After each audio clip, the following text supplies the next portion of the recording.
반갑습니다. 오늘도 잠언 말씀을 보며 하나님이 주신 지혜를 음미해 보시기를 바랍니다. 오늘 본문을 통해 어떻게 하면 부모님을 기쁘게 할 수 있을지 그 비결이 나옵니다. 그런데 우리는 부모님의 자녀이자 또 동시에 하나님의 자녀로서 어떻게 하면 우리 모두의 아버지 되시는 하나님을 기쁘게 할 수 있을까 하는 비결이 나오기도 합니다. 그렇다고 그저 우리의 부모님을 기쁘게 하기 위해 우리에게 어떤 희생이나 부모님만을 위한 일을 강요하는 것이 아닙니다. 하나님의 자녀된 자들로서 어떻게 흔들리지 않고 기쁘게 살아갈 수 있을지, 결국은 우리가 더 나은 삶을 살도록 하는 비결을 담고 있는 것입니다. 먼저 우리의 좋은 삶을 위해 마음의 지혜와 정직을 채울 것을 말합니다. 지혜란 단순히 지식을 얼마나 알고 있느냐의 차원을 넘어 사례 분별을 잘 하도록 도와주고 어떤 선택이나 행동을 할 때 올바른 방향으로 나아갈 수 있도록 하는 근거가 되는 것입니다. 그래서 우리는 잘 살기 위해 많은 지혜를 얻고 갖고 있기를 원합니다. 특히 이 세상에서 잘 살아가기 위해 경쟁에서 이기고 성공을 손에 쥐기 위한 지혜를 열심히 쫓아갑니다.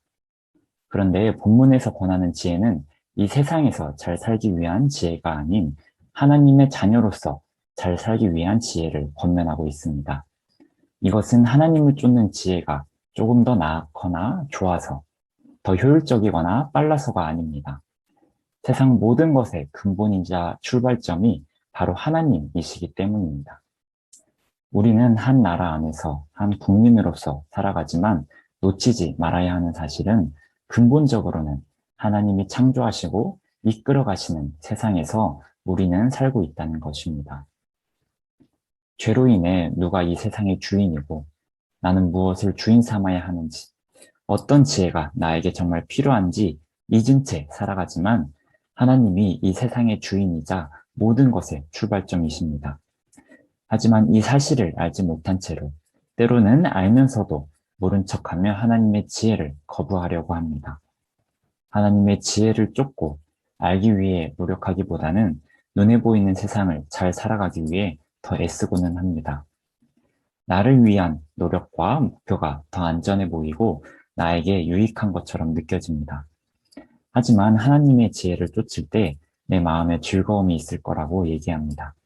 세상을 따르며 내가 쫓는 지혜가 주어지는 것이 즐거움이 아니라 하나님이 이끄시는 세상에서 하나님을 알아가고 하나님과 동행하는 지혜가 진정한 즐거움됨을 본문은 얘기하고 있습니다. 또한 마음의 정직을 채울 것을 얘기합니다. 나는 나의 모습대로 살아가는 듯하지만 사람은 죄성으로 인해 거짓 자아를 진짜 나처럼 여길 때가 많습니다. 친구, 가족, 동역자와 양들, 많은 사람들과의 관계에서 때로는 솔직하지 못하고 나를 숨길 때가 많습니다. 슬프게도 스스로에게도 거짓 자아를 인식시킬 때가 있습니다. 그러면 우리는 스스로 얼마나 부족한 사람인지 혹은 얼마나 괜찮은 사람인지를 잊은 채 나는 이것밖에 되지 않는다는 자괴감 혹은 나는 이렇게나 잘 살 수 있다는 자만에 빠지고는 합니다. 무엇보다도 하나님 앞에서 솔직하지 못하고 정직한 삶을 살아가기 어려워합니다. 그렇게 타인 앞에서, 스스로 앞에서, 하나님 앞에서 정직하지 못한 모습을 그대로 놔두면 내 마음을 제대로 보고 제대로 다스리지 못합니다. 이런 우리의 모습을 하나님 앞에서 고백하기를 하나님은 원하십니다. 내 안에 있는 부끄러움, 거짓된 마음, 자신 없음 혹은 지나친 자신감, 나도 모르게 쓰고 있는 가면들을 내려놓고 하나님 앞에서 나를 내려놓을 때 나답게 정직할 수 있고 편안하고 기쁜 마음이 회복되는 것입니다. 이어서 하나님의 지혜를 쫓고 하나님 앞에서 정직한 삶을 살기 위해 항상 하나님을 경외하는 마음을 가지라고 얘기합니다. 하나님을 향한 경외를 두렵고 떨리는 마음으로 생각하고는 합니다.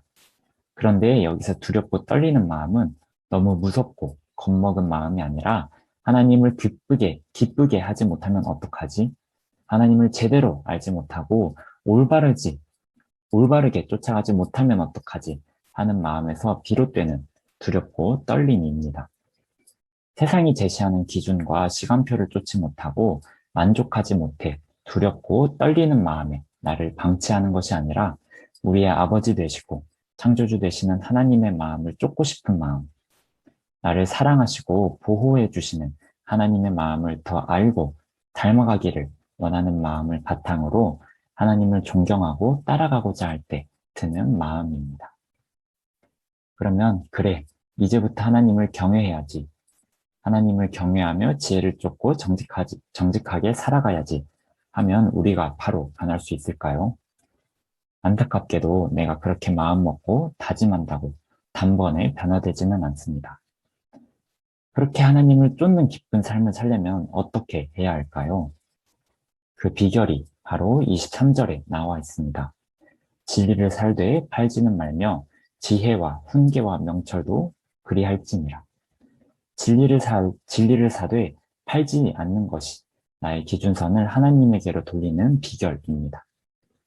우리가 진리를 돈 주고 사거나 팔지는 않죠.